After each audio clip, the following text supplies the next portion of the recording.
പാല അൽഫോൺസ കോളേജിൽ ഇന്ത്യൻ ജനാധിപത്യം, മതേതരത്വം, സമത്വം എന്ന വിഷയത്തെ ആസ്പദമാക്കി ദേശീയ സെമിനാർ സംഘടിപ്പിച്ചു.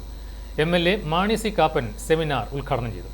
പാല അൽഫോൺസ കോളേജിലെ PG പൊളിറ്റിക്കൽ സയൻസ് വിഭാഗം കേരള സർക്കാർ പാർലമെന്ററി കാര്യ ഇൻസ്റ്റിറ്റ്യൂട്ടുമായി സഹകരിച്ച് ദേശീയ സെമിനാർ സംഘടിപ്പിച്ചു. ഇന്ത്യയിലെ ജനാധിപത്യം, മതേതരത്വം, സമത്വം, തത്വങ്ങൾ, പ്രായോഗിക രീതികൾ, ഭാവി വഴികൾ എന്നതാണ് സെമിനാറിന്റെ മുഖ്യ വിഷയം. കോളേജ് സെമിനാർ ഹാളിൽ നടന്ന ചടങ്ങിൽ MLA Mani C Kappan seminar ഉദ്ഘാടനം ചെയ്തു.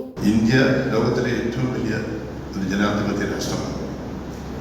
ഇന്ത്യ ലോകരാഷ്ട്രങ്ങൾക്ക് മുമ്പിൽ ഒരു അത്ഭുത സൃഷ്ടിയാണ്. കാരണം പല വലിയ രാജ്യങ്ങളും, റഷ്യ പോലുള്ള പല രാജ്യങ്ങളും പിളർന്നു പോയപ്പോഴും ഇന്നും ഒറ്റക്കെട്ടായി ഒരു ജനത, വൈവിധ്യമാർന്ന സംസ്കാരങ്ങൾ, വിവിധ ഭാഷകൾ ഉള്ള ഒരു രാജ്യം ഒരു മാലയിൽ കോർത്ത പൂ പോലെ ഒന്നിച്ചു നിൽക്കുന്നു എന്നുള്ളൊരു കാര്യമാണ്. പക്ഷേ ഈ കാലഘട്ടത്തിൽ ജനാധിപത്യത്തിനും മതേതരത്തിനും വലിയ വെല്ലുവിളികൾ നടന്നുകൊണ്ടിരിക്കുകയാണ്. College principal professor doctor sister Minimol Mathew അധ്യക്ഷത വഹിച്ചു. Institute of parliamentary affairs director general doctor Bineesh UC പ്രത്യേക പ്രഭാഷണം നടത്തി. അണ്ണാമലൈ സർവകലാശാലയിലെ പൊളിറ്റിക്കൽ സയൻസ് വിഭാഗം മേധാവി ഡോക്ടർ P. ശക്തിവേൽ മുഖ്യ പ്രഭാഷണം നടത്തി.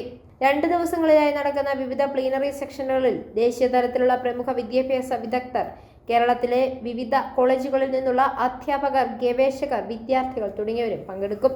ഫെബ്രുവരി 11 വൈകുന്നേരം 3 മണിക്ക് നടക്കുന്ന സമാപന സമ്മേളനത്തിൽ കേരള സർവകലാശാല പൊളിറ്റിക്കൽ സയൻസ് വിഭാഗം മേധാവി ഡോക്ടർ ജോസുകുട്ടി CA മുഖ്യാതിഥിയായി പങ്കെടുക്കും.